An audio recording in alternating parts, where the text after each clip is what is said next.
কবি সুবোধ সরকারের মোহর মাসি। আমি তোর মোহর মাসি, তুই আমার কোলে উঠতে চাইতিস। বারণ ছিল তোর বাবার বারণ। লক্ষ্মী নামে তোদের যে গরুটা ছিল, আমি থাকতাম তার সঙ্গে। লক্ষ্মী আমার হাত চেটে দিত, সেটাও বারণ ছিল। তোর বাবাই একদিন বলেছিল তোর মাকে, লজ্জা নেই, বরটাকে খেয়েছে, এবার গরুটাকেও খাবে।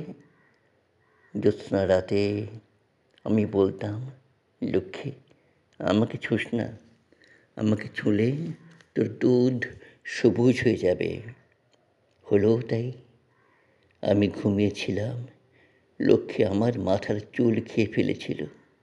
ওমা, সে কি কেচ্ছা! পাড়ায় বেপাড়ায়, বাড়ির ভেতর, বাড়ির বাইরে।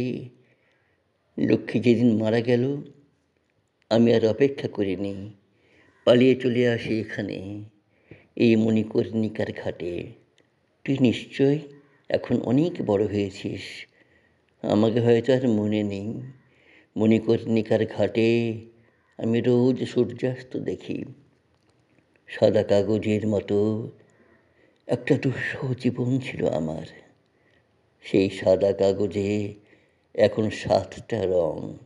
রং খুব সুন্দর, রং ছাড়া কি বাঁচা যায়? ওই সাদা কাগজ এখন আমার দোল পূর্ণিমা। হ্যাঁ, পূর্ণিমা নামে আমার একটা মেয়ে আছে। আমি তাকে দিল্লিতে পড়তে পাঠিয়েছি। মাসে একবার এসে সে আমাকে দেখে যায়। যাই হোক, সে কিন্তু তোর বোন।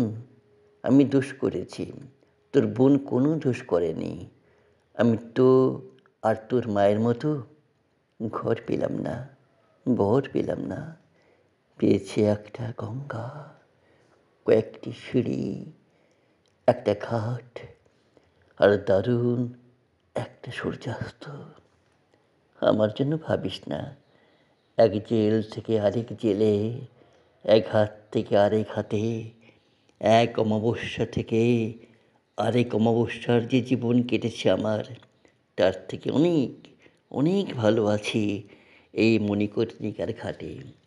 একটা কথা তোকে বলি, লক্ষ্মী যেদিন মারা যায়, সেদিন মাঝরাতে চাদর মুড়ি দিয়ে তোর বাবা এসেছিল আমার ঘরে।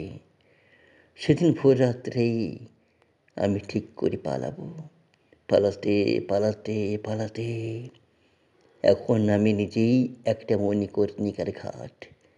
যদি কোনো দিন এখানে আসিস, মোহর মাসির সঙ্গে একবার দেখা করে যাস।